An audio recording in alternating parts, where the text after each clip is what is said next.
আমায় সারা রাত অত্যাচার করা হয়েছে অমানবিকভাবে, গলায় চাদর জড়িয়ে তার চেষ্টা করা হয়েছে।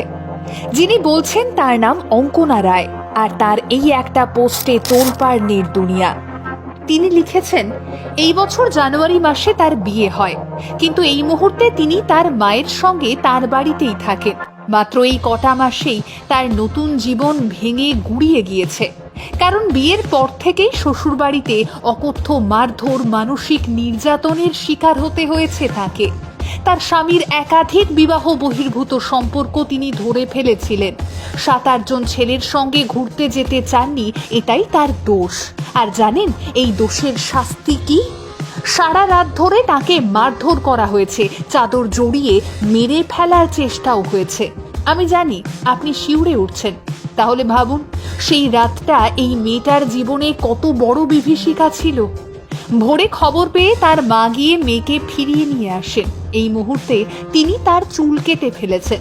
না, সেটা স্টাইল স্টেটমেন্টের জন্য নয়, চুলে মারাত্মক জট এবং প্রবল ব্যথার জন্যে।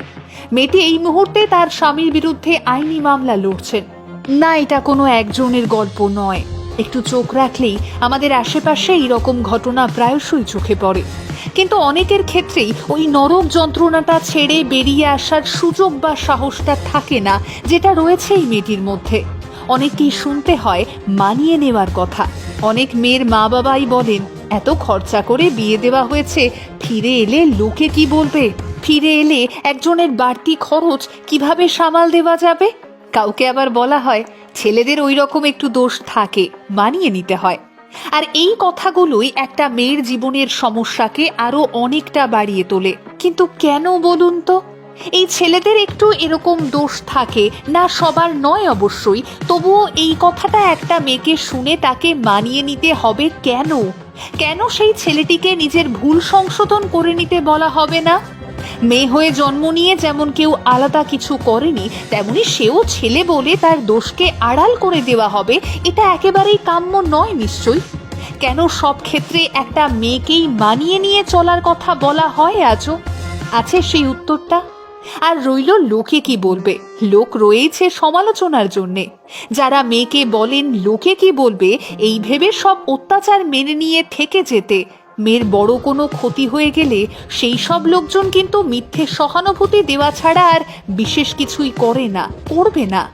যে মেয়েটির কথা আমরা বলছিলাম, তার প্রেক্ষিতেই অনেকে বলছেন বিয়ের আড়ম্বর কমিয়ে সেই টাকা ভবিষ্যতের জন্য সঞ্চয় করতে, যাতে এইরকম কোনো ঘটনা ঘটলে জীবন চালানোর জন্য টাকা থাকে হাতে।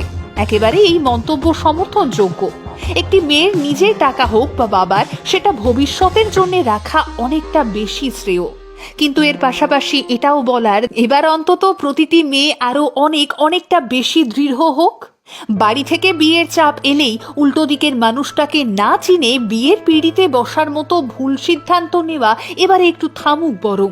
হ্যাঁ, এটাও ঠিক, এক ছাদের তলায় না থাকলে মানুষ চেনা যায় না। তবুও বিয়ের মতো সিদ্ধান্ত নেওয়ার আগে অন্তত কিছুটা সময় তো নিজেকে দেওয়া দরকার। আর সর্বোপরি এই মুহূর্তে দাঁড়িয়ে প্রতিটা মেয়ের স্বাবলম্বী হওয়াটা ভীষণ ম্যান্ডেটারি। না, এটা আর অপশনাল নয়।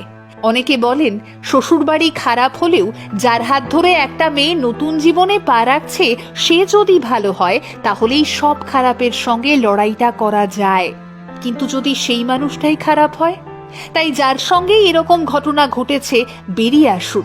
আপনার জীবনটা আপনারই, সেটা ভেবে এভাবে কালশিটে নিয়ে মার খেয়ে কেন যাপন করবেন বলুন তো?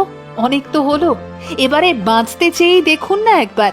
পুরোপুরি ভেঙে যাওয়ার আগে অন্তত একবার ঘুরে দাঁড়ান। মনে রাখবেন, নিজেকে ভালো রাখাটা কিন্তু আপনার নিজেরও দায়িত্ব।